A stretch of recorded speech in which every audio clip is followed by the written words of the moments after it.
నమస్కారం టీవీ7 న్యూస్ కి స్వాగతం. హెడ్లైన్ చూద్దాం. ప్రధానితో చంద్రబాబు భేటీ, రాష్ట్రానికి సంబంధించిన కీలక అంశాలపై చర్చ.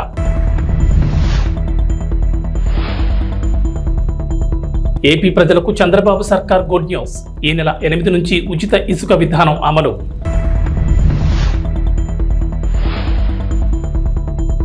కేసీఆర్ కు మరో భారీ షాక్, కాంగ్రెస్ లోకి 6 ఎమ్మెల్సీలు. తెలంగాణకు రెయిన్ అలర్ట్, ఈ నెల 7-8 తేదీల్లో పలు జిల్లాల్లో భారీ వర్షాలు. ఆంధ్రప్రదేశ్ ముఖ్యమంత్రి నారా చంద్రబాబు నాయుడు ఢిల్లీ పర్యటనలో బిజీగా గడిపారు. ప్రధాని నరేంద్ర మోడీ కేంద్ర మంత్రుల్ని కలిశారు. రాష్ట్రానికి సంబంధించి కీలక అంశాలను ప్రస్తావించారు. ప్రధాని మోడీతో భేటీలో ముఖ్యంగా 7 అంశాలపై చంద్రబాబు చర్చించారు. రాష్ట్రానికి స్వల్ప కాలానికి ఆర్థికంగా చేయూతనివ్వమని కోరారు. పోలవరం ప్రాజెక్టు నిర్మాణం పునఃప్రారంభానికి వెంటనే చర్యలు తీసుకోవాలని విన్నవించారు. రాజధాని అమరావతి ప్రాంతాల్లో ముఖ్యమైన మౌలిక వస్తువులు, ప్రభుత్వ భవనాల సముదాయం పూర్తికి సమగ్ర ఆర్థిక సాయం అందించాలని కోరారు. పారిశ్రామిక అభివృద్ధికి ప్రోత్సాహకాలు, రాష్ట్రాలకు మూలధనం వ్యయం అందించే ప్రత్యేక పథకం కింద ఆంధ్రప్రదేశ్కు అదనపు కేటాయింపులు జరిపి రోడ్లు, బ్రిడ్జిలు, సాగునీరు, తాగునీటి ప్రాజెక్టులు పూర్తయ్యేలా చూడాలన్నారు. చంద్రబాబు బుందేల్ఖండ్ ప్యాకేజ్ తరహాలో రాష్ట్రంలోని వెనుకబడిన ప్రాంతాలకు సాయం చేయాలని కోరారు. అలాగే దుగ్గరాజపట్నం పోర్ట్ పూర్తి చేసేలా రాష్ట్రానికి చేయూతను అందించాలన్నారు చంద్రబాబు. ప్రధానంగా రాష్ట్ర ఆర్థిక పరిస్థితి సరిగ్గా లేదని, వచ్చే ఆదాయం జీతాలు, పింఛన్లు, అప్పులు తీర్చడానికి కూడా సరిపోవడం లేదని కేంద్రం చేయూత ఇవ్వాలని కోరారు. మిగిలిన రాష్ట్ర సమస్యల్ని ప్రధాని దృష్టికి తీసుకెళ్లారు. ప్రధానంగా పోలవరం ప్రాజెక్టు, జలవనరులు, రోడ్లు, రాజధాని నిర్మాణాలను గత ప్రభుత్వం విస్మరించడంతో రాష్ట్రం తీవ్రంగా నష్టపోయిందన్నారు. కేంద్రం ఆర్థికంగా చేయూతనివ్వకపోతే ఈ సవాళ్ల నుంచి బయటపడడం కష్టమన్నారు ముఖ్యమంత్రి. ప్రధాని మోడీ నాయకత్వంలో ఆంధ్రప్రదేశ్ మళ్లీ బలమైన పవర్ హౌస్గా అవతరిస్తుందని తనకు పూర్తి నమ్మకం ఉందన్నారు. ఆంధ్రప్రదేశ్ ప్రభుత్వం కీలక నిర్ణయం తీసుకుంది. ఈ నెల 8 నుంచి ఉచిత ఇసుక విధానం అమలు చేయనుంది. ఉచిత ఇసుకపై గనుల శాఖ అధికారులు మార్గదర్శకాలు సిద్ధం చేశారు. సోమవారం నుంచి ఈ మార్గదర్శకాలు అమలు సిద్ధమైనట్లు తెలుస్తోంది. ఈ మేరకు ప్రభుత్వం కీలక మార్గదర్శకాలను రూపొందించింది. ఇకపై ప్రభుత్వం రూపాయి కూడా ఇసుక నుంచి తీసుకోకూడదని నిర్ణయించింది. ఇప్పటి వరకు టన్ను ఇసుకను 475 రూపాయలు చొప్పున విక్రయించగా ఇందులో కాంట్రాక్టర్ తవ్వకాలు, రవాణా ఖర్చు 100 తీసేస్తే మిగిలిన 375 రూపాయలు ప్రభుత్వానికి వచ్చేది. తాజా నిర్ణయం ప్రకారం 375 కాకుండా కేవలం 88 మాత్రమే వసూలు చేయనున్నారు. ఈ డబ్బులు కూడా స్థానిక సంస్థలకు జమ చేయనున్నారు. ఇందులో సేనరేజ్ ఛార్జ్ కింద 66 రూపాయలు టన్నుకు తీసుకుంటున్నారు. ఈ 66 రూపాయలను నేరుగా జిల్లా, మండల పరిషత్తులు, పంచాయతీలకు చేరుతుంది. 19.80 జిల్లా ఖనిజ నిధి కింద వసూలయ్యే మొత్తం రీచ్ ప్రాంత అభివృద్ధికి జిల్లా ఖాతాలోకి వెళుతుంది. 1.32 గనుల శాఖలో ఖనిజ అన్వేషణ ట్రస్ట్కు వెళ్తుంది. గతంలో ఉన్న విధానంతో పోలిస్తే ఇసుక ప్రతి టన్నుకు 287 భారం తగ్గుతుందని అధికారులు చెబుతున్నారు. ఆంధ్రప్రదేశ్లో రేషన్ పంపిణీకి సంబంధించి పౌర సరఫరాల శాఖ మంత్రి నాదెండ్ల మనోహర్ కీలక వ్యాఖ్యలు చేశారు. గత ప్రభుత్వ హయాంలో రేషన్ మాఫియాలో ప్రధాన భాగస్వాములు ఎండియు వాహనాల నిర్వాహకులేనని ఆరోపించారు. వైఎస్ఆర్సీపీ ప్రభుత్వంలో రేషన్ డోర్ డెలివరీ పేరుతో 9,260 వాహనాలు కొనుగోలు చేసిన విషయాన్ని గుర్తు చేశారు. దీంతో పౌర సరఫరాల సంస్థకు 1,500 కోట్ల నష్టం జరిగిందన్నారు. రాష్ట్రంలో ఎండియూల ద్వారా రేషన్ పంపిణీ చేయడంపై త్వరలోనే చర్చించి ఓ నిర్ణయం తీసుకుంటామని తెలిపారు. రేషన్లో భాగంగా పేదలకు ఇచ్చే పంచదార, అంగన్వాడీలకు ఇచ్చే కందిపప్పు, నూనె ప్యాకెట్లు బరువు తక్కువగా ఉన్నట్లు గుర్తించినట్లు మంత్రి తెలిపారు. ఈ కారణంగానే రాష్ట్ర వ్యాప్తంగా కందిపప్పు, పంచదార, నూనె, ఇతర ప్యాకెట్ల పంపిణీ నిలిపివేయాలని మంత్రి అధికారులను ఆదేశించారు. అలాగే ప్రస్తుతం నిలిపేసిన పంచదార, కందిపప్పు, ఇతర వస్తువుల్ని త్వరలోనే రేషన్ కార్డుదారులకు అందజేస్తామన్నారు మంత్రి. రేషన్ విషయంలో జాగ్రత్తలు తీసుకుంటామని, అవినీతికి తావు లేకుండా చర్యలు తీసుకుంటామని అన్నారు. 7,615 మెట్రిక్ టన్నులను సీజ్ చేశాం ఒక్క రోజులోనే. ఈ రోజున మళ్ళీ ఉదయం నుంచి ప్రారంభించాం. ఒక 3 చోట్ల మాకు స్పష్టంగా ఆధారాలు దొరుకుతున్నాయి. ఎన్ని కోట్ల రూపాయలు ఈ విధంగా ప్రజాధనాన్ని సొంత లాభం కోసం, ఒక కుటుంబం కోసం ఉపయోగించుకున్నారో మీ అందరికీ బాగా తెలుసు. కాబట్టి ఆ మార్పు ప్రజలు కోరుకున్నారు. ఆ మార్పు మేము చేసి చూపిస్తాం. కాకినాడ పోర్ట్ అంటేనే అందరు భయపడుతున్నారు. ఈ రోజున ఏ స్థాయికి వెళ్ళారంటే సొంత వెసల్ మెయింటైన్ చేసుకుంటున్నారు వాళ్ళు. అంటే ఎంత రైస్ ఇక్కడి నుంచి ఎక్స్పోర్ట్ అయిపోయిందో ఆఫ్రికా దేశాలకి మీకు అర్థం అవుతుంది. సొంత వెసల్ మెయింటైన్ చేసుకునే స్థాయికి వీళ్ళు ఎదిగారు. ఇతర దేశాల్లో వీళ్ళకి అకౌంట్స్ ఉన్నాయి. ఇతర రాష్ట్రాల నుంచి కూడా వీళ్ళు సరుకు తీసుకొస్తున్నారు. స్థానిక పోలీస్ అధికారులు కూడా చెప్పాం. టోల్ గేట్ల దగ్గర సీసీటీవీ ఫుటేజ్ తీసుకుని గత 10 రోజుల నుంచి, అంటే నా పర్యటన ఉందని తెలుసుకుని 3-4 రోజుల నుంచి కూడా చాలా స్టాక్స్ లిఫ్ట్ చేసేశారు. ఇది చాలా పెద్ద కార్టెల్ ఏర్పడ్డారు. కాబట్టి వీళ్ళందరి పైన కూడా క్రిమినల్ యాక్షన్ తీసుకుంటాం. అందులో ఏమాత్రం కూడా హెసిటేట్ చేసేది లేదు. లావాన్ ఇంటర్నేషనల్, రెండోది అయ్యప్ప ఎక్స్పోర్ట్స్ అంటున్నారు. అది బీబో వాళ్ళు టేక్ ఓవర్ చేసి నడిపిస్తున్నారు. మూడోది విశ్వప్రియ ఎక్స్పోర్ట్స్, నాలుగోది సరళ ఫుడ్స్, ఐదోది సార్టెక్స్ ఇండియా. ఈ విఎస్ రాజు గోడౌన్స్ లో మాకు మన ఏపీ సివిల్ సప్లైస్ కార్పొరేషన్ సంబంధించిన ఆధారాలు, అంటే ఈ స్టాక్ కి సంబంధించిన స్లిప్స్ అన్ని కూడా అక్కడ ఉన్నాయి. సరుకు లేదు కానీ అక్కడ గోడౌన్ లో మాకు దొరికినాయి కాబట్టి టాలీ చేసి చూస్తే 2023-24 సంబంధించిన సరుకుగా దాన్ని నిర్ధారించాం. కాబట్టి వాళ్ళపైన కూడా కేసులు పెట్టి ముందుకెళ్తున్నాం. కొంతమంది చాలా పెద్దవాళ్ళు మాకు అన్ని విధాలుగా సపోర్ట్ ఉందని అనుకుంటున్నారు. ఐఎమ్ సారీ, ఇన్ని రోజులు మీరు చేశారు, ఇప్పుడు మాత్రం జరగదు. ఖచ్చితంగా యాక్షన్ తీసుకుంటాం. మాకున్న గోడౌన్స్ కానివ్వండి, ప్రైవేట్ గా తీసుకున్న గోడౌన్స్ లో కానివ్వండి, ఎక్కడ అవకతవకలు జరుగుతున్నాయో, ఏ విధంగా రవాణా జరుగుతుందో, వీటన్నిటిపైన కూడా డెఫినెట్ గా ప్రతి జిల్లాలో కూడా ఈ విధంగానే సమీక్షా సమావేశాలు ఏర్పాటు చేసుకుని కొన్ని చర్యలు తీసుకుంటాం. ఎందుకంటే ఇక్కడ ఒక మాఫియా ఏర్పడింది, వ్యవస్థీకృత మాఫియా, మామూలుగా లేదు. సామాన్యుడి పొట్టగొట్టి 39 రూపాయలు పర్ కిలో బియ్యం మీకు సరఫరా, మేము కొని మీకు ఇస్తుంటే రూపాయికి 8 రూపాయలకి 10 రూపాయలకి ఈ దళారులు వచ్చి ఈ మాఫియా ఏర్పాటు చేసి ఒక కార్టెల్ గా వీరు ఏర్పడి కాకినాడ పోర్టుని అడ్డగా మార్చుకుని రాష్ట్ర వ్యాప్తంగా ఇక్కడ తీసుకొచ్చి ఇది ఒక భారీ దందాకి వీళ్ళు పాల్గొన్నారు. మాజీ ముఖ్యమంత్రి భారత రాష్ట్ర సమితి అధినేత కె చంద్రశేఖరరావుకు వర్ష షాకులు తగ్గుతున్నాయి. గత ఏడాది జరిగిన అసెంబ్లీ ఎన్నికల్లో ఓటమితో డేలాపడ్డ కేసీఆర్ కు నేతలు ఒక్కొక్కరుగా పార్టీని వీడుతున్నారు. కాంగ్రెస్ ఆపరేషన్ ఆకర్ష్ కు బీఆర్ఎస్ విలువలాడుతోంది. కాంగ్రెస్ లోకి బీఆర్ఎస్ వలసల పరంపర కొనసాగుతోంది. తాజాగా బీఆర్ఎస్ కు చెందిన 6 ఎమ్మెల్సీలు కాంగ్రెస్ లో చేరారు. ఎమ్మెల్సీలు భానుప్రసాద్, బస్వరాజ్ సారయ్య, దండే విఠల్, ఎంఎస్ ప్రభాకర్, ఎగ్గె మల్లేశం, బుగ్గారపు దయానంద్ కాంగ్రెస్ కండువాలు కప్పుకున్నారు. ఢిల్లీ పర్యటన ముగించుకుని ముఖ్యమంత్రి రేవంత్ రెడ్డి రాష్ట్రానికి రాగానే అర్ధరాత్రి ఆయన నివాసంలో వారంతా కాంగ్రెస్ పార్టీలో చేరడం గమనార్హం. ఈ కార్యక్రమంలో కాంగ్రెస్ వ్యవహారాల ఇన్ఛార్జ్ దీపాదాస్ మున్షి పాల్గొన్నారు. Dande Vithal Adilabad local body, Bhanuprasad Karimnagar local body, MS Prabhakar Rangareddy జిల్లా local body, Boggavarapu Dayanand governor quota, Egge Mallesham MLA quota, Baswaraj Saraiah governor కోటాలో ఎమ్మెల్సీలుగా ఎన్నికయ్యారు. శుక్రవారం అమావాస్య కావడంతో గురువారం రాత్రి వీడు కాంగ్రెస్ పార్టీలో చేరినట్టు తెలుస్తోంది. వీరి చేరికతో మండలంలో కాంగ్రెస్ బలం 12కు చేరింది. తెలంగాణ రాజకీయాల్లో ఆసక్తికర పరిణామాలు చోటు చేసుకుంటున్నాయి. బీఆర్ఎస్ పార్టీలోని కీలక నేతలు వరుసగా కాంగ్రెస్ పార్టీలోకి చేరిపోతున్నారు. ఈ క్రమంలోనే బీఆర్ఎస్ పార్టీలో కీలక నేతగా వ్యవహరించిన సీనియర్ నేత కె కేశవరావు ఆ పార్టీకి గత కొంతకాలంగా దూరంగా ఉండగా నిన్న ఢిల్లీలో అధికారికంగా పార్టీ జాతీయ అధ్యక్షుడు మల్లికార్జున ఖర్గే సమక్షంలో కాంగ్రెస్ తీర్థం పుచ్చుకున్నారు. దీంతో 10 ఏళ్ల తర్వాత కేకే మళ్లీ తన సొంత గూటికి చేరుకున్నట్లయింది. ఈ క్రమంలోనే కేకే తన రాజ్యసభ సభ్యత్వానికి కూడా రాజీనామా చేశారు. ఈ మేరకు తన రాజీనామా లేఖను Rajya Sabha chairman, vice president Jagdeep ధన్ఖడ్కు అందించారు. అయితే రాజకీయాల్లో సీనియర్గా ఎంతో అనుభవం ఉండగా బీఆర్ఎస్ పార్టీలోనూ కేసీఆర్ 10 ఏళ్ల ప్రభుత్వంలోనూ కీలకంగా వ్యవహరించారు. ప్రభుత్వం ఏ నిర్ణయం తీసుకున్నా అందులో కేకే సలహాలు, సూచనలు ఖచ్చితంగా ఉండేవి. అలాంటి వ్యక్తి కాంగ్రెస్ పార్టీలోకి రావడంతో అధికారంలో ఉన్న రేవంత్ రెడ్డి సర్కార్ ఆయనకు సముచిత స్థానం కల్పించాలని యోచిస్తోంది. ఆయనకున్న రాజకీయ పాలనాపరమైన అనుభవాలను వినియోగించుకునేందుకు గాను ప్రభుత్వ సలహాదారుగా నియమించాలని రేవంత్ రెడ్డి సర్కార్ యోచిస్తున్నట్టు తెలుస్తోంది. ఈ మేరకు అధికారికంగా ప్రకటన వెలువడాల్సింది.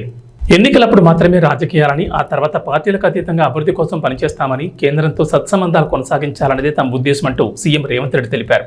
సీఎం రేవంత్ రెడ్డితో పాటు డిప్యూటీ సీఎం మల్లుపట్టి విక్రమార్క తదితరులు ఢిల్లీ పర్యటనలో ఉన్నారు. ఈ పర్యటనలో భాగంగా ప్రధానమంత్రి నరేంద్ర మోడీ, హోంశాఖ మంత్రి అమిత్ షా తదితర మంత్రులతో భేటీ అయ్యారు. తెలంగాణ రాష్ట్ర ప్రయోజనం దృష్టిలో ఉంచుకుని విభజన చట్టంలోని పలు అపరిష్కృత సమస్యలను వెంటనే పరిష్కరించేందుకు చొరవ చూపాలని, విభజన హామీలను త్వరగా నెరవేర్చడమే కాకుండా రాష్ట్రానికి రావాల్సిన నిధులను వెంటనే విడుదల చేయాలని రేవంత్ రెడ్డి బృందం కేంద్రానికి విజ్ఞప్తులు చేసింది. ఈ మేరకు మోడీకి, అమిత్ షాకి పలు వినతి పత్రాలు సమర్పించింది. కేంద్ర పెద్దలతో భేటీ అనంతరం మీడియాకు రేవంత్ రెడ్డి బృందం సమావేశం ఏర్పాటు చేసింది. సమావేశాలకు సంబంధించిన వివరాలు మీడియాకు వివరించారు. రాష్ట్ర అభివృద్ధితో పాటు విభజన చట్టంలో ఉన్న అంశాలపై ప్రధానమంత్రి నరేంద్ర మోడీతో పాటు కేంద్ర హోంశాఖ మంత్రి అమిత్ షాను కలిసినట్లు రేవంత్ రెడ్డి తెలిపారు. అనంతరం భేటీలో కేంద్రానికి చేసిన విజ్ఞప్తులను, వివరాలను డిప్యూటీ సీఎం పట్టి విక్రమార్క మీడియాకు వివరించారు. 1, 2 కాకుండా కేంద్రానికి తెలంగాణ ప్రభుత్వం పెద్ద డిమాండ్ల లిస్ట్ ఇచ్చినట్లు బట్టి తెలిపారు. గజ్వేల్ పట్టణంలో శివాజీ స్టాచ్యూ వద్ద Gajwel inspector Saida, traffic inspector Murali సిబ్బందితో కలిసి విస్తృతంగా వాహనాల తనిఖీలు చేస్తూ డ్రంక్ అండ్ డ్రైవ్ టెస్టులు నిర్వహించారు. ఈ సందర్భంగా ఇన్స్పెక్టర్ సైదా మాట్లాడుతూ మద్యం సేవించి వాహనాలు నడపొద్దని సూచించారు. రోడ్డు నిబంధనలు, ట్రాఫిక్ నిబంధనలు పాటించి వాహనాలు నడిపి క్షేమంగా గమ్యస్థానాలకు చేరుకోవాలన్నారు. మద్యం సేవించి వాహనాలు నడపొద్దని, మోటార్ సైకిల్ వాహనదారులు తప్పకుండా హెల్మెట్ ధరించాలని, ప్రమాదాల నివారణ కృషి చేయాలని తెలిపారు. మోటార్ సైకిల్ వాహనదారులు తప్పకుండా హెల్మెట్ ధరించాలని, ప్రమాదాల నివారణ కృషి చేయాలని తెలిపారు. రోడ్లకు ఇరువైపులా ఏర్పాటు చేసిన సైనింగ్ బోర్డ్స్ సూచనలు, సలహాలు పాటిస్తూ సేఫ్టీగా డ్రైవ్ చేసి క్షేమంగా గమ్యస్థానాలకు చేరుకోవాలని సూచించారు. కారు నడిపేటప్పుడు సీట్ బెల్ట్ ధరించాలని సూచించారు. వాహనదారుల్లో, ప్రజల్లో మార్పు వచ్చినప్పుడు మాత్రమే రోడ్డు ప్రమాదాలు తగ్గుతాయని తెలిపారు. ఈ కార్యక్రమంలో గజ్వేల్ ట్రాఫిక్ సిబ్బంది, పోలీస్ సిబ్బంది తదితరులు పాల్గొన్నారు.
డోన్పట్నంలో ఎమ్మెల్యే కోట్ల సూర్యప్రకాష్ రెడ్డి పట్టణంలో వంతపడకల ఏరియా ఆసుపత్రిని మరియు అంబేద్కర్ బీసీ గురుకుల పాఠశాలలో తనిఖీ చేశారు. ఈ సందర్భంగా వంతపడకల ఏరియా ఆసుపత్రికి కావాల్సిన సదుపాయాలు మరియు మిషనరీ గురించి డాక్టర్లతో తెలుసుకున్నారు. X ray room, lab, casualty, delivery ward కొరత పరిశీలించారు. అక్కడ ఉన్న రోగులతో మాట్లాడి సమస్యలు తెలుసుకున్నారు. అనంతరం అంబేద్కర్ బీసీ గురుకుల పాఠశాలలో 480 మంది పిల్లలకు hostel, kitchen, dining hall, students bench మరియు నీటి సమస్యలు తెలుసుకుని త్వరలో పూర్తి చేస్తామన్నారు. పాఠశాలలోని పిల్లలతో మాట్లాడి భోజన సదుపాయాలు, నీటి వసతి ఎలా ఉన్నాయని తెలుసుకున్నారు. అనంతరం పాతపేటలో ఉన్న ఆసుపత్రి భవనాన్ని మరియు పాత మున్సిపల్ భవనాన్ని ప్రభుత్వ ఆఫీసులకు ఉపయోగించుకునేలా చర్యలు చేస్తామన్నారు. ఈ కార్యక్రమంలో టీడీపీ నాయకులు మరియు బీజేపీ నాయకులు, జనసేన నాయకులు పాల్గొన్నారు.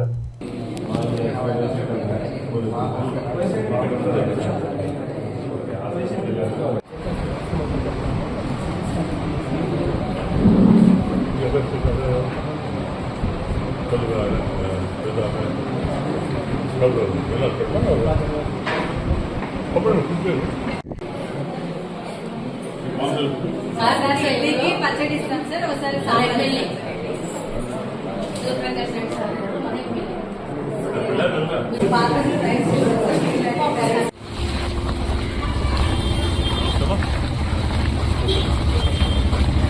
నార్మల్కి రెఫర్ చేస్తున్నారు.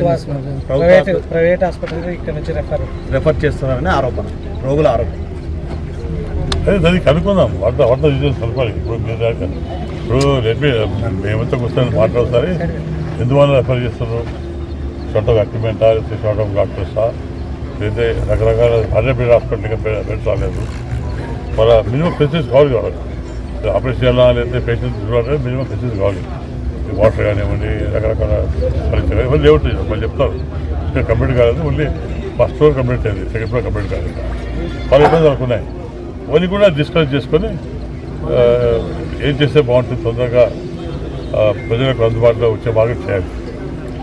ఒకసారి మళ్ళీ డాక్టర్ వాళ్ళతో మాట్లాడి కలిసి డాక్టర్స్ మాట్లాడి ఏమైపోతుంది, ఎందువల్ల డిలే అయింది, వాట్ ఆర్ రీజన్స్ కనుక్కొని తొందరలోనే స్టాఫ్ రిక్రూట్ చేసుకుంటూ మన షార్టెడ్ డాక్టర్ ఎందుకు రావట్లేదు డాక్టర్స్ సమ్ రీజన్స్ ఉంటాయి కనుకొని దాన్ని మనం రీప్లేస్ చేస్తారు. డాక్టర్ అయిపోతే కొందరు వేరే డాక్టర్ వేసి ఇబ్బంది లేకుండా చూస్తే ప్రయత్నం చేస్తాం. సో నేను సుమారు ఎప్పుడైనా మంచి డిస్కస్ చేసి వాళ్ళ ప్రాబ్లం డాక్టర్ చెప్పాను. నేను వాళ్ళ ప్రాబ్లమ్స్ ఏంటి, వాళ్ళ ఏమైనా తక్కువనే వాళ్ళ స్టాఫ్ కానివ్వండి, మామూలుగా ఇన్పేషెంట్స్ ఫుడ్ సిస్టమ్ కానివ్వండి, రకరకాల సమస్యలు కొన్ని డిస్కస్ చేసి దాన్ని తొందరగా మాట్లాడి తొందరగా 1-2 months దాన్ని కంప్లీట్ చేసి ప్రజలకు అందుబాటులో వస్తారు ప్రయత్నం చేస్తాం. అల్లూరి సీతారామరాజు ఒక పోరాట స్ఫూర్తి అని, వారి ధైర్య సాహసాలు యువతకు ఆదర్శనీయమని జిల్లా కలెక్టర్ పి రంజిత్ పాషా కొనియాడారు. అల్లూరి సీతారామరాజు 126వ జయంతి సందర్భంగా కలెక్టరేట్ కాన్ఫరెన్స్ హాల్లో జిల్లా గిరిజన సంక్షేమ శాఖ ఆధ్వర్యంలో అల్లూరి సీతారామరాజు చిత్రపటానికి జిల్లా కలెక్టర్ పూలమాలలు వేసి ఘనంగా నివాళులర్పించారు. ఈ సందర్భంగా జిల్లా కలెక్టర్ మాట్లాడుతూ, భారత స్వాతంత్ర చరిత్రలో అల్లూరి సీతారామరాజు ఒక మహోజ్వల శక్తి అని, ఆయన జరిపిన పోరాటం స్వాతంత్రోద్యమంలో ఒక ప్రత్యేక అధ్యాయం అన్నారు. స్వాతంత్రోద్యమంలో పాల్గొని తనకంటూ ఒక ప్రత్యేక స్థానాన్ని చాటుకున్న విప్లవ వీరుడన్నారు. మన్యం వీరుడు అల్లూరి సీతారామరాజు స్ఫూర్తితో ప్రతి ఒక్కరూ సామాజిక బాధ్యత కలిగి ఉండాలన్నారు. అల్లూరి సీతారామరాజును ఆదర్శంగా తీసుకుని దేశ సమాజ సేవలో ప్రతి ఒక్కరూ భాగస్వాములు కావాలన్నారు. అల్లూరి సీతారామరాజు చరిత్రను విద్యార్థులంతా తప్పకుండా తెలుసుకోవాలని, అల్లూరి స్ఫూర్తిని ఆదర్శంగా తీసుకుని నిస్సహాయ స్థితిలో ఉన్న వారిని ఆదుకోవాలని కోరారు. అల్లూరి సీతారామరాజు 1897 సంవత్సరంలో జన్మించి కేవలం 27 ఏళ్లు మాత్రమే జీవించి సమాజం కోసం ప్రాణాలు అర్పించారని తెలిపారు. ఆయన మరణించి 100 సంవత్సరాలు గడుస్తున్నా ఇప్పటికీ స్మరించుకుంటున్నామని, దేశం కోసం, అడవి బిడ్డల సంక్షేమం కోసం పోరాడిన వ్యక్తి అల్లూరి సీతారామరాజు అన్నారు. అప్పట్లో బ్రిటిష్ వారు మన్యంలో ఉన్న గిరిజనులను ఎన్నో ఇబ్బందులు గురిచేసేవారని, అడవిలో ఉండే ఉత్పత్తులు సేకరించి అమ్ముకునే వారిపై దమనకాండ చేస్తుండగా బ్రిటిష్ వారిపై వివిధ రకాలుగా పోరాడి వారికి విముక్తి కల్పించిన వ్యక్తి అల్లూరి సీతారామరాజు అన్నారు. ఆయన పోరాటాన్ని స్ఫూర్తిగా తీసుకుని దేశ యువత ముందుకు సాగాలని కలెక్టర్ అన్నారు. ఉద్యోగ పర్వంలో ఏజెన్సీ ప్రాంతంలో సేవ చేసే సౌభాగ్యం తనకు కలిగిందని కలెక్టర్ తెలిపారు. జోహార్ అల్లూరి సీతారామరాజు, జోహార్ అల్లూరి సీతారామరాజు, పాకిస్తాన్ అల్లూరి సీతారామరాజు ఆశయాలను